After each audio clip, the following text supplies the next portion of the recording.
Isa pang sangkot sa flood control scandal na aresto na ng Criminal Investigation and Detection Group.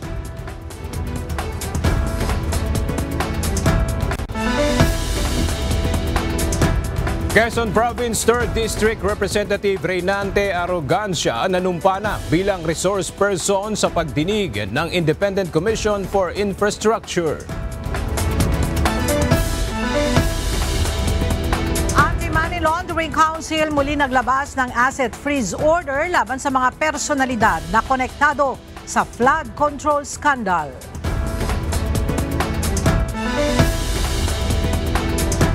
Umano'y 97 billion pesos na insertion sa panukalang 2026 national budget itinanggi ng House Committee on Appropriations.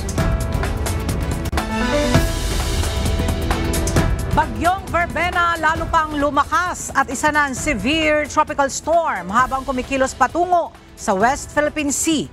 Wind signal number 1 nakataas pa rin sa ilang lugar sa bansa.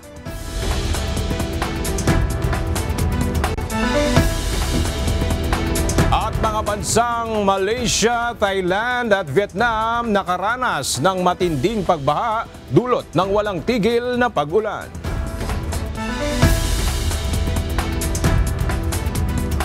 Magandang tanghali mga kasangbahay. Ngayon po ay araw ng Miyerkules, November 26, 2025. Tayo po ay sabayang napapakinggan sa Radyo La Verdad 1350, ang UNTV Radio.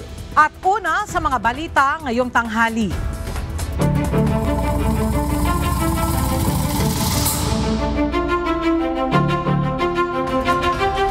Naaresto na kahapon ng Criminal Investigation and Detection Group ang isa pa sa sangkot sa flood control mess sa Oriental Mindoro. Ito ay matapos siyang bumalik ng bansa kahapon mula sa United Arab Emirates. At para sa detalye, makibalita tayo kay Leia Ilagan live.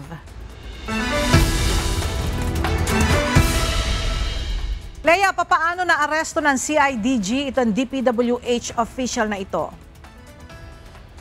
Ella, magandang tanghali sa iyo. Nauna na nagpahayag ng kahandaang sumuko itong Simon Trexis Tordesillas Tamayo na na-monitor ng Department of the Interior and Local Government na nasa Jordan.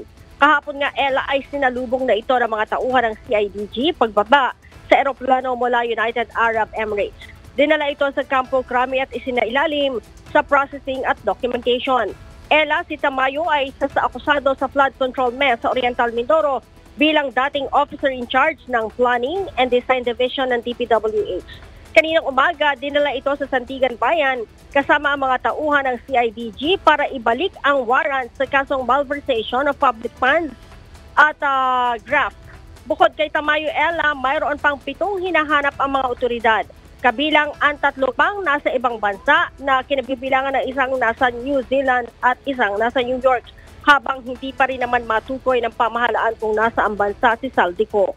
Habang nauna nang naaresto at sumuko ang 8 iba pa noong isang linggo. Ella? Alright, maraming salamat, Leia Ilagan. Nagbigay komento si Vice President Sara Duterte tungkol sa ilang issue sa bansa ngayon. Kabilang na ang tensyon sa loob mismo ng pamilya Marcos. Bukod dito, inakusahan din ng pangalawang Pangulo si Pangulong Ferdinand Marcos Jr. na umano'y maraming ginawang impeachable offense. Narito ang report ni Jed Neresina. Tigilan na ang gaslighting. Ito ang sinabi ni Vice President Sara Duterte kasunod ng mga naging pahayag ni Pangulong Ferdinand Marcos Jr. laban sa kanyang kapatid na si Senator Amy Marcos na nag-akusa sa kanya na siya'y lulong sa droga. Ayon kay VP Duterte, dapat tigilan na ni Pangulong Marcos Jr. ang gaslighting sa mga taong nagmamalasakit sa kanya dahil ang ganitong pag-uugali niya ay fit sa profile ng isang drug addict. Sa tingin ko it fits the profile of a drug addict na ginagaslight yung mga mahal nila sa buhay. Na kapag sinasabi nung mahal nila sa buhay, may problema ka, sasabihin nila na wala akong problema, ikaw yung problema. Samantala, hinamon din ng pangalawang Pangulo si PBBM na magpa-drug test kung hihilingin ito ng publiko. Nakatali yun sa kanya.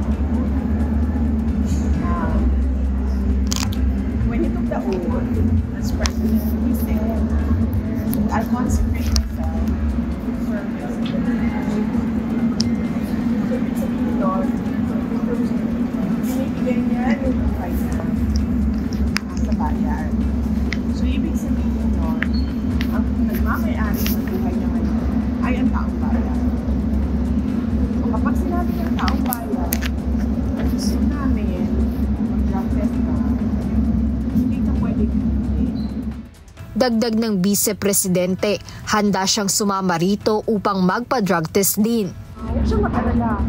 Huwag siyang matakot. Sasamahan ko siya.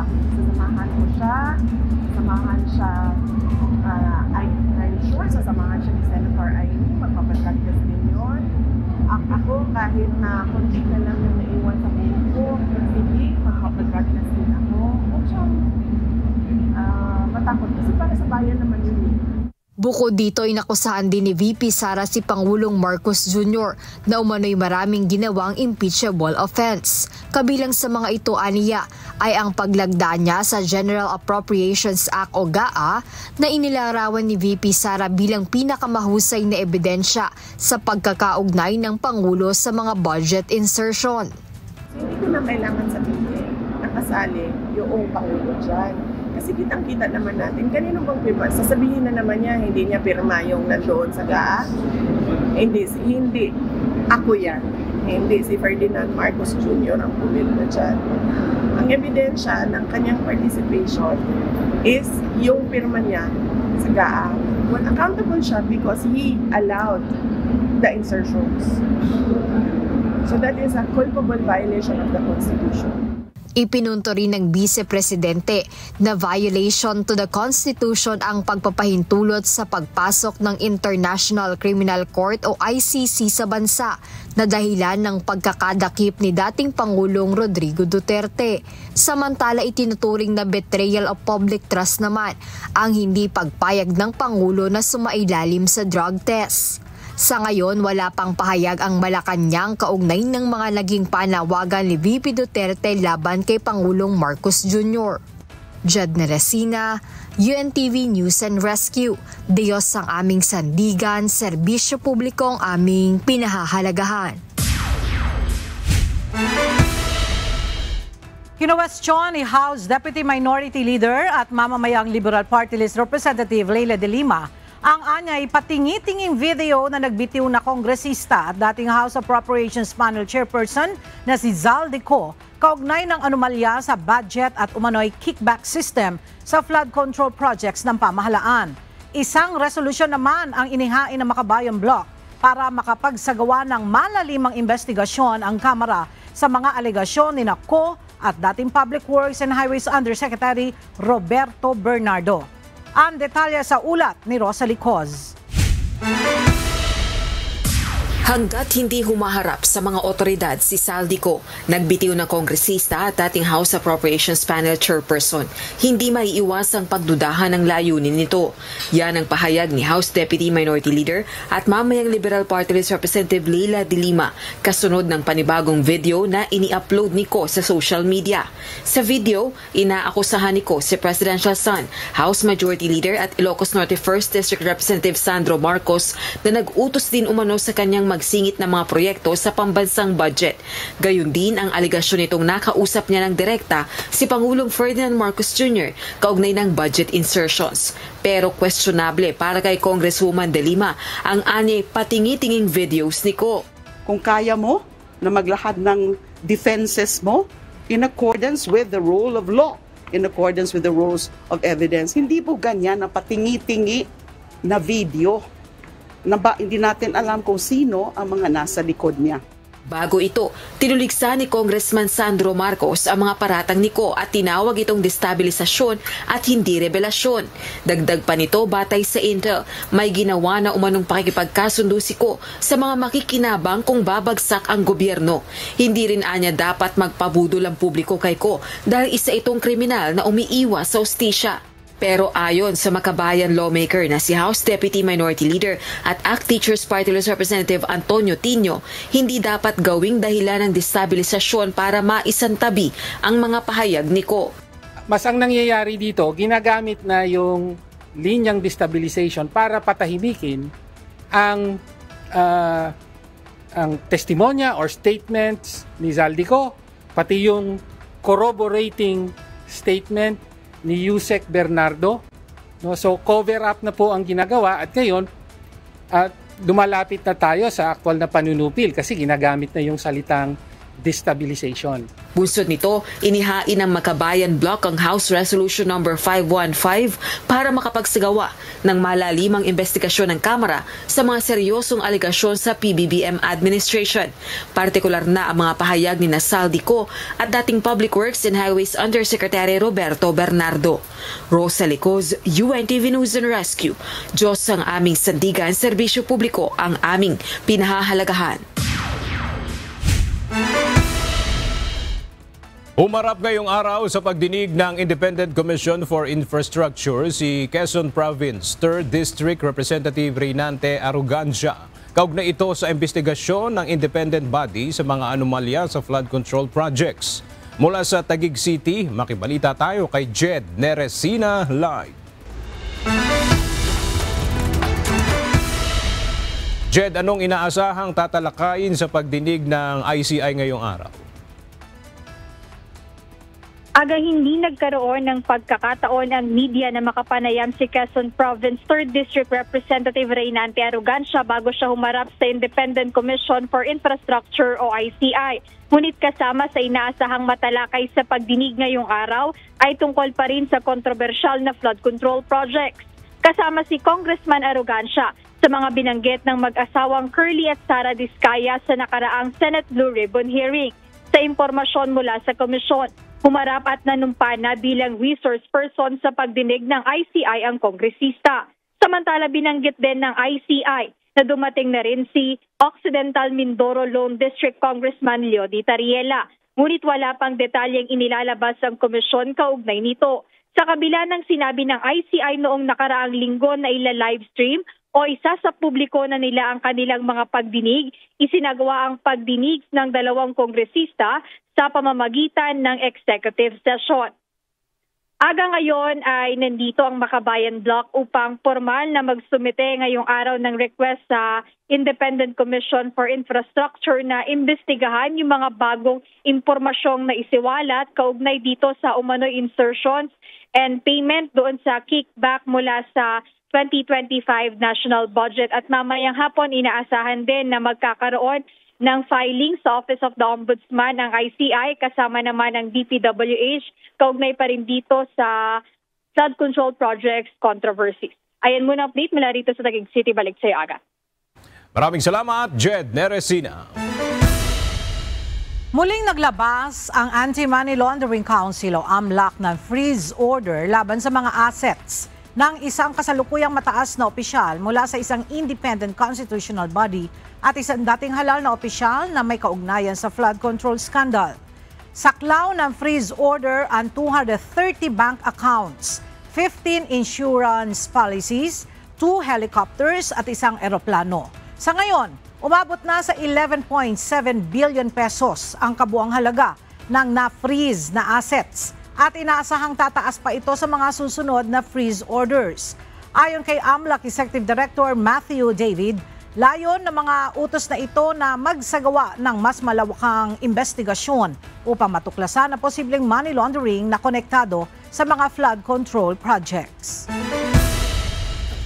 Pinal na ang pagkansela sa passport ni Attorney Harry Roque ayon sa Department of Justice o DOJ. Ito ang naging sagot ni Acting DOJ Secretary Frederick Vida sa dating presidential spokesperson na nagsabing magfa-file siya ng motion for consideration dahil mali umano ang desisyon ng Pasig City Regional Trial Court.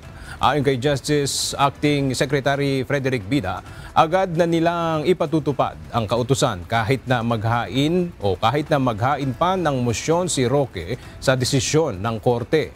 Target ng kagawaran na mapauwi ito sa bansa sa lalong madaling panahon.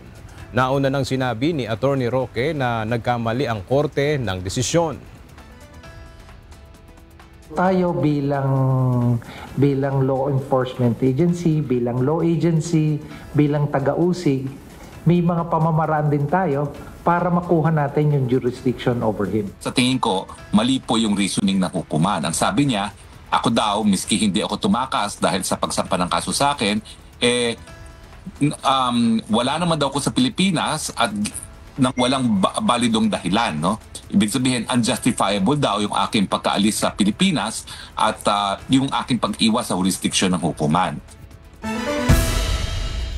Mariing itinanggi ni House Appropriations Panel Chairperson at Nueva Ecija 1st District Representative Micaela Swansing ang alegasyong may 97 billion pesos na halaga ng flood control insertion sa 2026 budget. Kasunod ito ng panibagong alegasyon ni Zaldico. Mula sa House of Representatives, makibalita tayo kay Rosalie Coz live.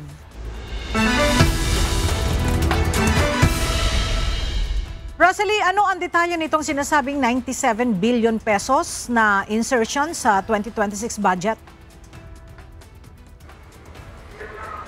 Ella, wala ng alokasyon para sa local flood control projects ng 2026. Yan ang binigyang diin ni House Appropriations Panel Chairperson at Nueva Ecija 1st District Representative Micaela Swansing kasunod ng panibagong aligasyon ni Zaldico, nagbitiw na kongresista at dating tagapanguna ng Appropriations Panel ng Kamara.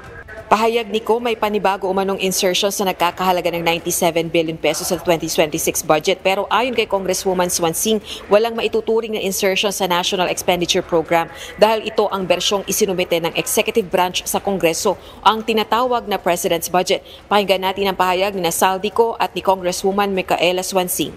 At kung titingnan ninyo ang 2026 budget, may panibago siyang 97 billion insertions. Pero ngayon, ipinasok na mismo sa President's Budget or NEP 2026. Yan po ang kinumpirma ni Secretary Manny Bunoan na may instructions ang Pangulo na magpasok ng 100 billion ulit sa President's Budget. Kaya wala na siyang pwedeng ipamigay. Ito ay nalaman ko noong May 2025 sa meeting namin kasama si dating Speaker Romualdez sa number 30 Tamarind Street, Forbes Park. Kaya nang nadiskubre ng House of Representatives ang insertion sa flood control sa 2026 budget, ibinalik namin ang DPWH NEP 2026 dahil mali na ito at panibagong flood control projects na naman. Wala nang flood control, definitely. So kung yung at saka kasi pag sinabi mo kasing NEP, technically, walang insertions talaga nun from a technical standpoint kasi yun na yung version na isinumited sa atin. Pero to put that one step further po, wala na ring flood control. So definitely, kung yung sinasabi na insertion ay flood control, wala na po yun doon sa ipinasa nating version ng budget. Samantala, ayon kay Congresswoman Swansing, target ng Bicameral Conference Committee o BICAM na magpulong para sa 2026 national budget sa ikalawang linggo ng Disyembre. Nagsimula na ring mag-usap ang Kongreso at Senado kaugnay sa ipatutupad nila mga panuntunan sa BICAM. Tiniyak din ito ang pagkakaroon ng open BICAM. Sa parte po ng Kongreso, we will make the necessary steps to ensure that we have the open BICAM. At yun din naman po yung sinabi ni Senator Ben Gatchalian at ng liderato ng Senado na ano po yan, lahat kami pare-pareho. We're all on the same boat na magkakaroon tayo ng open BICAM. Ella, ilang resolusyon ang inihain at kasalukuyan nakabinbin dito sa Kamara para isapubliko yung pagpupulong ng BICAM para sa national budget. Balik sa iyo, Ella. Maraming salamat, Rosalie Coz. Iginiit ng Armed Forces of the Philippines na walang military junta sa kanilang hanay at nananatili silang tapat sa konstitusyon. Wala umanong suportang makukuha sa AFP ang anumang grupong nagtatangkang pabagsakin ang pamahalaan. Ayon kay AFP spokesperson Colonel Francel Margaret Padilla, hindi sila sasali sa anumang hakbang na labag sa konstitusyon. Kasunod ito ng pahayag ni Senator Panfilo Lacson na mayroon umanong ilang retiradong pulis at military officials na nagpapaabot ng mensahe sa kanya ng tangkang pabagsakin ang administrasyon ni Pangulong Ferdinand Marcos Jr. Bagamat nilinaw ng senador na walang aktibong militar sa mga nagpaabot ng mensahe sa kanya, nilinaw ng sandatahang lakas na hindi sila susuporta sa anumang planong baguhin ng pamahalaan at mahigpit silang sumusunod sa konstitusyon at sa mga legal na proseso. Sa Armed Forces of the Philippines po, wala pong puwang sa Republika ang extra-constitutional shortcuts whatsoever. Hindi po ito parang isang video game, no, na pwede po nating i-restart. Pinaghahandaan na ng pamahalaang lungsod na Maynila ang anti-corruption protest rally na nakatakda sa November 30. Ayon sa Manila Public Information Office, inatasan na ni Mayor Isko Moreno Domagoso ang mga direktor ng iba't ibang departamento upang paghandaan ang malawakang protesta. Prioridad ng Manila LGU na tiyaking magiging payapa, organisado at ligtas ang araw na protesta. Mahigpit na paalala ni Mayor Isko na pangalagaan ng pampublikong pasilidad at igalang ang kapwa, iwasan din ang pag-spray sa pader, paninira ng kagamitan at anumang uri ng kaguluhan. Kahapon, mayroong directoral meeting ang lungsod ng Maynila na pinangunahan ni Mayor Isko. Ilulunsad ng Department of Agriculture o DA ang Farm to Market Road o FMR Watch. Isa itong website at location portal kung saan maaaring i-upload ng publiko ang mga larawan ng Farm to Market Road projects para matrack ito ng DA. Ang hakbang na ito ay bahagi ng layuning mapigilan ang korupsyon sa mga konstruksyon ng infrastruktura sa ilalim ng ahensya.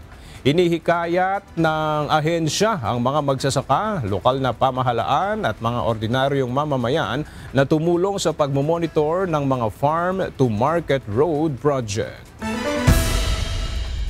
Libo-libong mga nakaw na sasakyan at motorsiklo ang naibalik na ng PNP Highway Patrol Group sa mga may-ari. Ito ay dahil sa pinaigting na kampanya ng HPG kontra rentangay at carnapping. Narito ang report ni Leia Ilaghan. Maagang regalo ngayong holiday season na natanggap ni Paul matapos maibalik sa kanya ang ipinahiram na sasakyan. Kwento ni Paul, noong buwan ng Abril nang hiramin ng kanyang kaibigan ang kanyang sasakyan para umano sa isang family gathering. Ngunit lumipas ang ilang buwan, hindi pa rin ito na ibabalik. Laking gulat na lamang niya nang malaman na ang kanyang sasakyang patuloy pa niyang hinuhulugan sa bangko ay naisangla na pala. Tinuro po nung close friend po namin kung saan po niya dinala. Pinapatubos po sa amin 100,000 po. Kaya po humingi po kami ng tulong sa hawani po ng HPG po. Nagpunta po kami sa himpilan po ng HPG dito po sa Kamkam. Tapos po, nagconduct po sila ng police operation po doon po sa Cavite po. Kahapon, pinangunahan ni PNP HPG Director, Police Brigadier General Hansel Marantan ang pagsasole ng mga nakaw at na-recover na sasakyan kabilang na ang sasakyan ni Paul. Rentangay, tapos yung isa naman failed to return. So parang ganun na rin. So it's all started from initial violations, no? Yung LTO violations, and then when we went deeper into questioning on the documents, wala na sila maipakita, they cannot present proof of ownership, and then we go deeper into the investigation, and it turned out na hindi naman pala sa kanila at may kwento na yung sasakyan, bakit it's on their possession, which is not supposed to be in theirs. Yes. That is spotting, that's the craft of the highway patrol, magaling yan sa spotting. Kaya nga pag linagdown ka ng HPG, that's 1/3 of that na mayroon kang violation.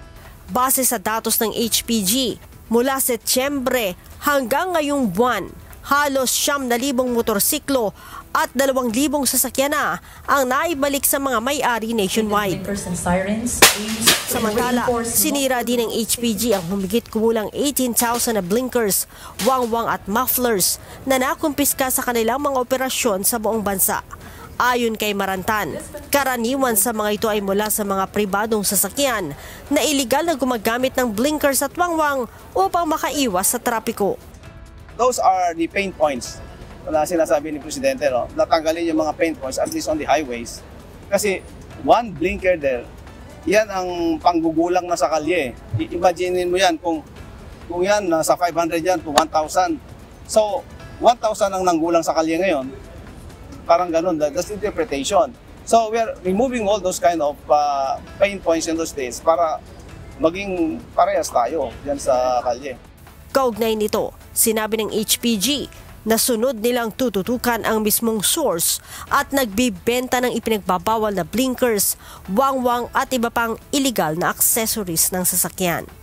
Leia Ilagan, UNTV, News and Rescue. Diyos ang aming sandigan, serbisyo publiko ang aming pinahahalagahan. Nag-abiso ang pamunuan ng North Luzon Expressway sa mga motorista na asahan na ang mabigat na trapiko sa bahagi ng NLEX sa darating na Sabado, November 29. Bunsod ito ng idaraos na concert sa Philippine Arena kung saan inaasahan ang pagdagsa ng mga motoristang manonood. Inaasahan ang build-up ng heavy traffic mula alas 12 ng tanghali hanggang alas 10 ng gabi. Ang mga manonood ng concert ay pinapayuhan na dumaan sa exit ng Ciudad de Victoria habang ang mga papunta ng Bukawe o Santa Maria ay maaaring dumaan sa mga alternatibong ruta sa Marilao, Bukawe o Tambubong exits. Nasabat ng Bureau of Customs ang tinatayang aabot sa 807,000 pesos na halaga ng Kush marijuana na itinago sa loob ng Labubu Stuffed Toys. Ayon sa BOC, nasabat ang kontrabando sa Port of Clark na idineklara bilang keychains. Sinasabi nagmula ang mga ito sa Hong Kong at ipadadala sana sa Binyan, Laguna. November 15, nang dumating ang nasabing kargamento sa bansa at agad na ininspeksyon ng mga otoridad matapos makita sa X-ray inspection ang kahina-hinalang itsura ng kontrabando. Katuwang ang Philippine Drug Enforcement Agency o PDEA, agad ding nagsagawa ng K9 sniff test sa kargamento na kalaunan ay natuklasan positibo sa droga. Nag-issue na ng warrant seizure and detention ang mga otoridad laban sa nagpadala ng nasabing shipment na ngayon ay nahaharap sa paglabag sa Customs Modernization and Tariff Act. Patuloy na minomonitor ng Philippine Navy ang presensya ng mahigit 30 barko ng Chinese Coast Guard at mga warship ng People's Liberation Army Navy sa iba't ibang bahagi ng West Philippine Sea. Ayon sa Navy, wala naman silang naitalang anumang untoward incident sa kabila ng naturang presensya ng mga barko ng China. Narito ang report ni Ryan Lacanlale. Nasa 30 barko ng Chinese Coast Guard at People's Liberation Army Navy ng China ang patuloy na namomonitor ng Philippine Navy sa iba't ibang lugar sa West Philippine Sea.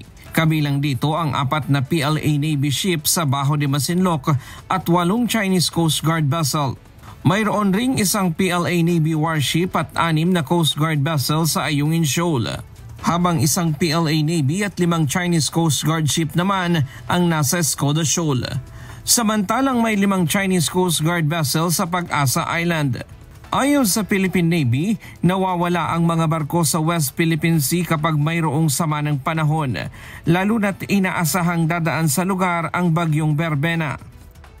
Most likely, it is not yet after the typhoon has passed. We expect these numbers will go down when the typhoon would hit the West Philippine Sea. Yes, ganun lang. We expect these numbers to go down probably by today or by tomorrow with the advent of the typhoon that will pass through the West Philippine Sea. Iligal ang pananatili sa lugar ng mga barko ng China dahil sakop ang mga bahura sa exclusive economic zone ng Pilipinas. Wala namang naitalang agresibong aksyon ng Philippine Coast Guard mula sa mga barko ng China. Yes, we give emphasis to Baho de Masinloc, Ayungin Shoal, Escoda Shoal, and Pag-asa. No untoward incident, no coercive and aggressive actions were monitored, but the illegal presence is still there. Patuloy naman ang isinasagawang pagpapatrolya ng mga barko ng Philippine Navy at air asset ng Philippine Air Force sa West Philippine Sea. Ryan Lacanlale, UNTV News and Rescue.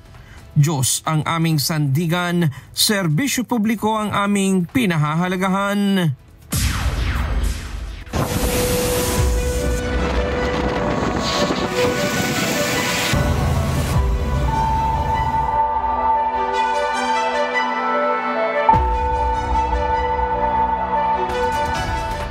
Dalawang tao ang namang naiulat na nawawala dahil sa pananalasa ng bagyong Verbena na sinabayan pa ng shear line.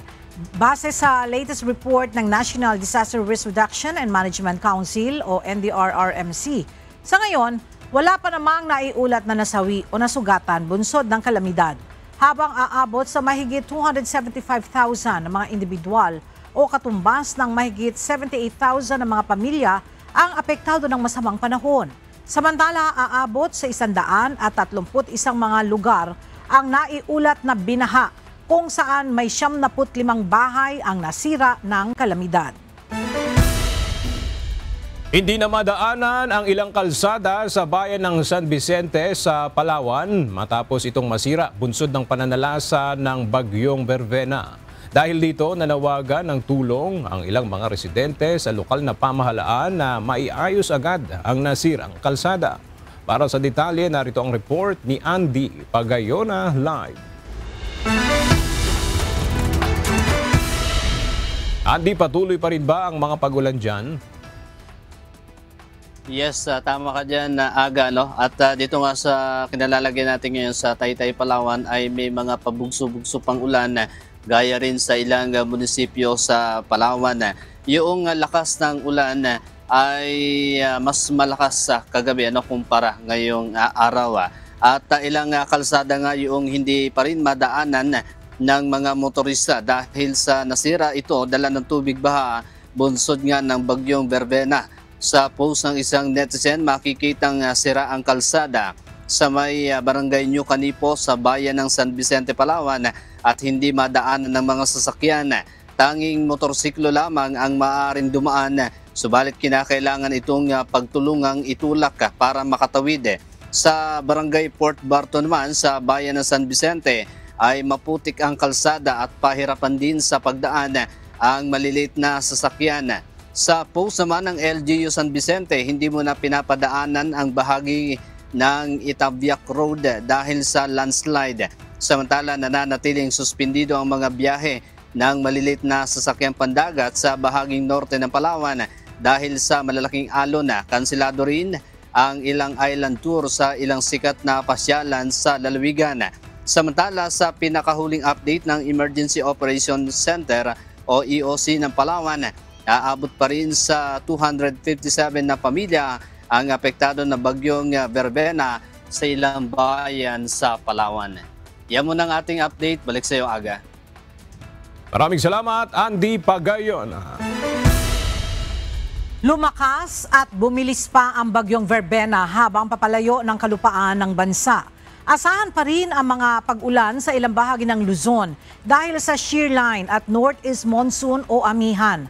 Ang iba pang detalya hatid ni Benison Estareja, weather specialist ng DOST Pag-asa. Magandang tanghali, ako po si Benison Estareja at meron tayong panibagong update patungkol sa ating monitor na si Severe Tropical Storm Verbena with international name na Koto as of 11 in the morning, araw ng Miyerkules.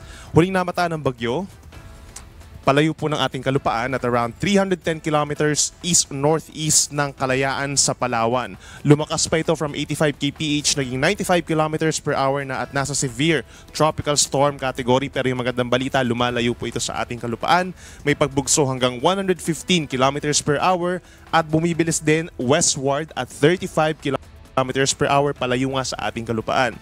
Asahan pa rin yung trough o yung outer part nitong si bagyong Verbena, nakaka-apekto pa rin in some areas of Mimaropa and Calabarzon as well as itong Zambales and Bataan areas. Habang silangang parte po ng Luzon, meron po tayong shear line o yung banggaan po ng mainit at malamig na hangin. Itong mainit na hangin, easterlies po, yung malamig na hangin, northeast monsoon or amihan. So yung shear line yung boundary po niya at nagdadala ng malalakas na mga pag-ulan. Wala po itong kinalaman kay bagyong Verbena dito sa may Cagayan Valley, Cordillera Region, Aurora at mga kalapit pa na mga lugar. Habang dito naman sa natitirang bahagi ng Northern Luzon, itong western side may northeast monsoon nga, so Batanes and Ilocos Region, asahan lamang yung makulimlim na panahon, malamig na temperatura at mahina hanggang katamtamang mga pag-ulan. Base naman sa ating latest satellite animation, wala tayong nakikitang panibagong bagyo or low pressure area na susunod dito kay bagyong Verbena sa mga susunod na araw. Base naman po sa latest official track po ng Pag-asa, inaasahan po na mamayang late evening or bukas sa madaling araw, lalabas na rin ng area of responsibility ang bagyong Verbena. Yung kanyang lawak is around 500 to 550 kilometers. Yung kanyang radius on the average is 280 kilometers.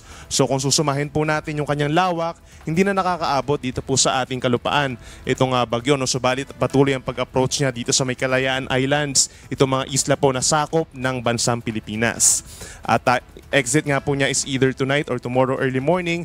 However, kapag ito ay nakaka-apekto pa rin po dito sa may Kalayaan Islands, magpapatuloy pa rin yung issuance natin ng bulletins at magkakaroon pa rin tayo ng track regarding dito kay bagyong Verbena kahit makalabas ito ng ating area of responsibility bukas. Sa ngayon po nakataas ang wind signal number 1 pa rin dito sa may Kalayaan Islands habang tinanggal na natin yung wind signal sa may northern and central Palawan at occidental Mindoro. At inuulit natin, magpapatuloy pa rin na magkakaroon dito sa Kalayaan Islands ng wind signal hanggang bukas. So most likely, magpapatuloy pa rin tayo ng pag-i-issue ng Tropical Cyclone Bulletin. Pero yung magandang balita, yung natitirang bahagi ng bansa hindi na po directly naapektuhan ng bagyo. Yung mga pabugso-bugsong hangin naman na mararamdaman ng ating mga kababayan over the rest of Luzon within the next 24 hours, wala pong kinalaman sa bagyo kundi dahil naman ito sa northeast monsoon. Pabugso-bugso yung hangin and then by tomorrow, meron pa rin mga lugar na affected po ng malakas na hanging amihan, kabilang ng Batanes, Cagayan, Apayao, Abra, Ilocos Norte, Ilocos Sur, Zambales, Bataan, down to Lubang Island at lalawigan po ng Palawan. By tomorrow po yan. Pagdating naman sa mga pag-ulan, yung Kalayaan Islands na lamang po yung nakakaranas ng matitinding ulan sa susunod po na 1 hanggang 2 araw, epekto po nitong si bagyong Verbena. At itong nakikita natin na heavy rainfall outlook within the next 3 days ay dahil naman sa shear line nga o yung banggaan ng mainit at malamig na hangin.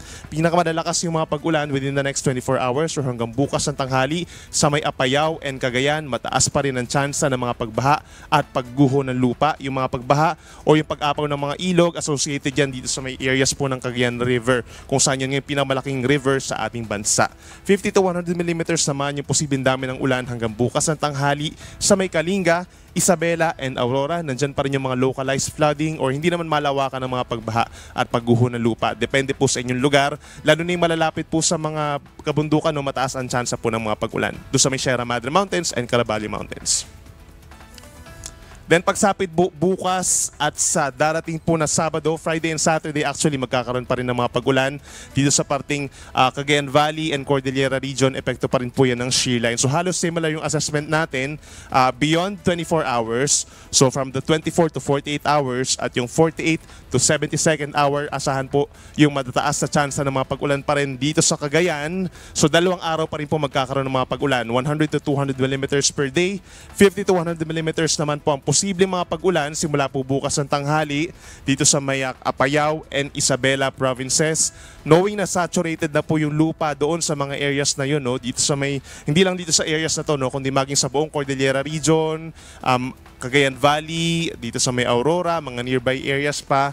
Saturated na yung lupa, so mataas na yung tsansa ng mga pagbaha at mga pag-apaw ng ating mga kailugan dyan. So make sure po na coordinated tayo sa ating mga local government units kung kinakailangan na talaga ng evacuation, plus considering din na tumataas yung level ng ating mga dams, makipag-coordinate sa inyong mga local government units din kung ano na yung level ng ating mga dams at kung meron ng ino-open na mga gates doon.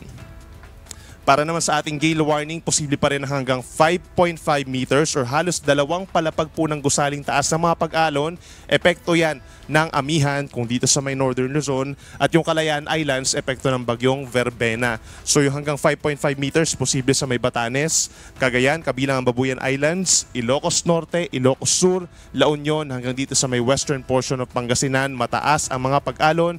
Most likely kapag po kayo ay mga mangingisda, magbabalak mangisda, pagbabawalan po kayo na pumalaot within the next 24 hours. Habang yung ating malalaki at katamtamang sasakyang pangdagat, make sure na coordinated tayo sa ating mga local coast guards kasi posible rin po kayong pag-suspend po yung inyong sea travel sa susunod na 1 hanggang 2 araw.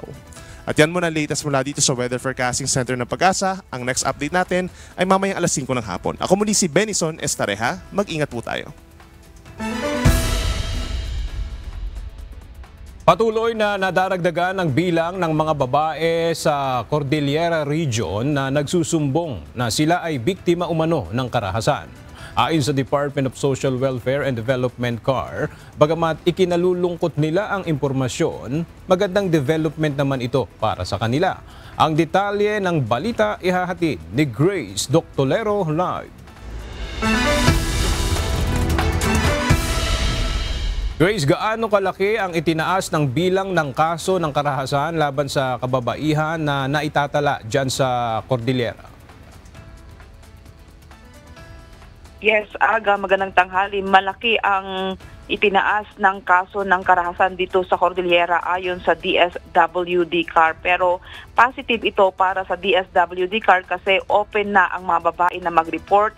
Marami ang nagkakaroon ng kaalaman at tiwala para humingi ng tulong.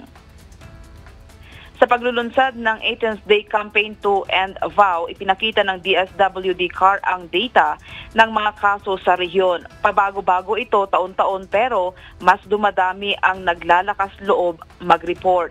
Sa kabuuan ng naitalang kaso, 56% dito ay domestic violence. Sa mga reported na domestic violence, pinakamarami dito ang physical abuse, kasunod ang psychological, economic at sexual abuse. Karamihan sa mga biktima ay nasa 25 hanggang 39 years old. Sila ang age group na madalas magpunta sa mga center para humingi ng tulong. Ayon sa pamunuan ng DSWD CAR, 35% lang ng mga kaso ang umaabot sa korte. Maraming biktima ang hindi na tumutuloy ng demanda dahil sa takot na ma-pressure sa pamilya.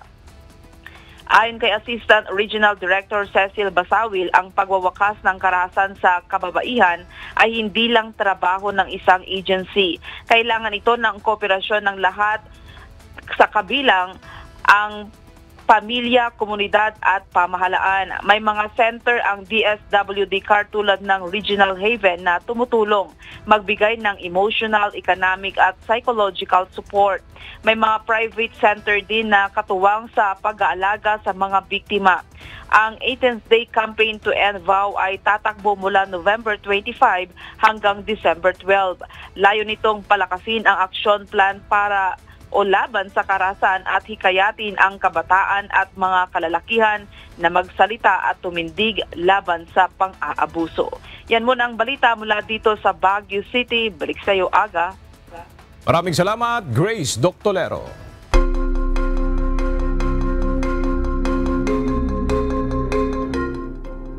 Umabot na sa halos 25,000 ang bilang ng mga inilikas sa Malaysia dahil sa matinding pagbaha sa East Coast at Northern Region ng West Malaysia. Batay sa datos ng National Disaster Command Center, nasa 24,907 evacuees mula sa higit 8,000 pamilya ang kasalukuyang nananatili sa 142 evacuation centers.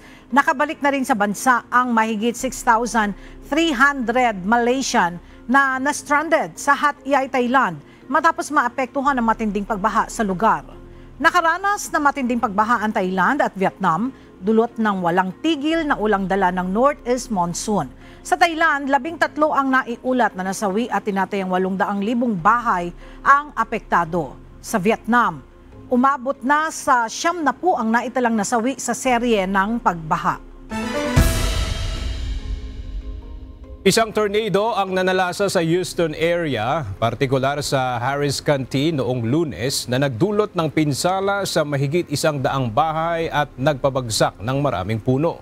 Wala pang naiulat na nasaktan, bagamat nagpapatuloy pa ang isinasagawang search and rescue operations ng mga otoridad sa Memorial Northwest Neighborhood upang tingnan kung may mga natrap na residente. Ipinakita sa mga larawang ibinahagi ng county officials ang mga nabuwal na puno, nawasak na bubong at isang bubong at isang sunog na agad namang naapula.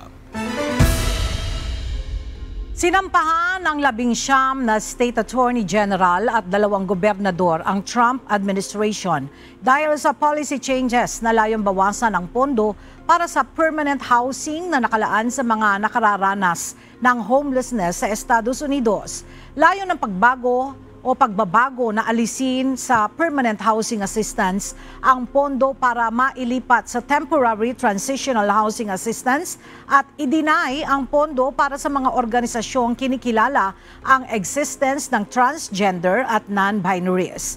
Apektado ang nasa 170,000 na individuals sa pagbabago ng posibleng mawalan ng tirahan. Ayon sa mga estado, unconstitutional at walang karapatan ang Trump administration na baguhin ang polisiyang saklaw ng kapangyarihan ng Kongreso.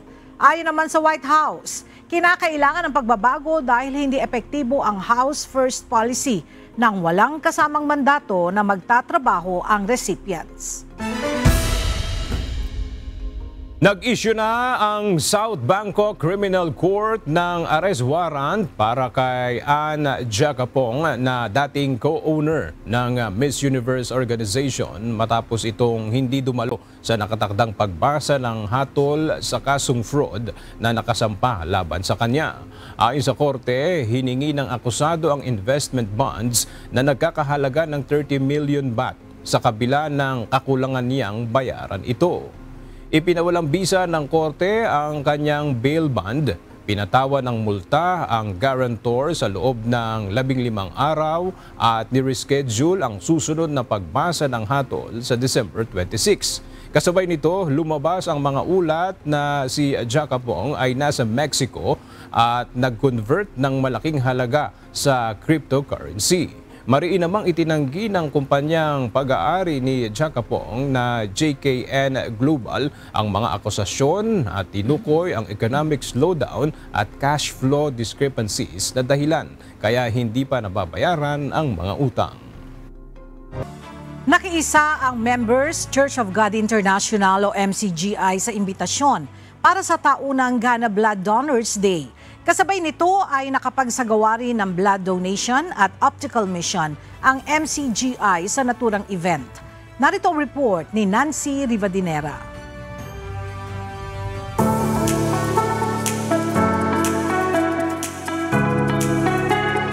Ipinagdiwang ng Ghana ang taunang Blood Donor Day na layuning palawakin ang kamalayan at hikayatin ang publiko tungkol sa kahalagahan ng voluntaryong pag-donate ng dugo. It's a profound honor to welcome you all to the commemoration of the 25th National Blood Donor Day and the launch of the 2026 Annual Blood Donation Campaign. Tampok sa pagdiriwang ang mas pinaigting na pakikipagtulungan ng iba't ibang organisasyon, medical groups, schools at mga voluntaryo upang matugunan ang patuloy na pangangailangan ng mga ospital sa Ghana para sa supply ng dugo. Kabilang sa mga sumuporta, ang MCGI na kasabay ng pagdiriwang ay nagsagawa ng blood donation at optical mission. We are here at the National Blood Donor Day celebration. So today we have our brothers and sisters from MCGI who are here to support us with an optical mission and then also with the blood donation exercise. Our partnership has been there for 2 years and we thank MCGI for all they've done for us. Today we are looking forward to a successful celebration honoring our heroes and our donors. Sinamantala naman ng mga staff ng Ghana Blood Service ang okasyon upang makapag-avail ng libreng check-up at libreng salamin sa mata. In the collaboration of the National Blood Donor Day, the MCGI also supported us and the staff have taken advantage. And I in particular have gone through the screening and I've had my glasses, which is very good because of time. We don't even get time to move to see the obstetricians. But with this one, it is going to help us more. Salamat sa Diyos dahil ang MCGI ay nagkaroon ng bahagi para maging co-sponsor dito sa Ghana. Kaya salamat sa Diyos dahil nagkaroon tayo ng isang mabuting pagkakataon para makasuporta sa iisang cause na itinataguyod din natin, yung paggawa ng mabuti sa ating mga kapwa-tao.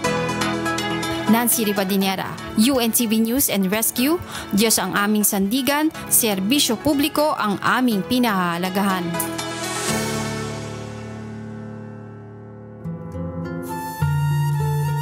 At sa ating pong iiwang mga salita ng Diyos na ating sandigan mula sa aklat ng Filipos, Kapitulo 2, versikulo 13 na nagsasabi, sapagkat Diyos ang gumagawa sa inyo, maging sa pagnanasa at sa paggawa, ayon sa kanyang mabuting kalooban.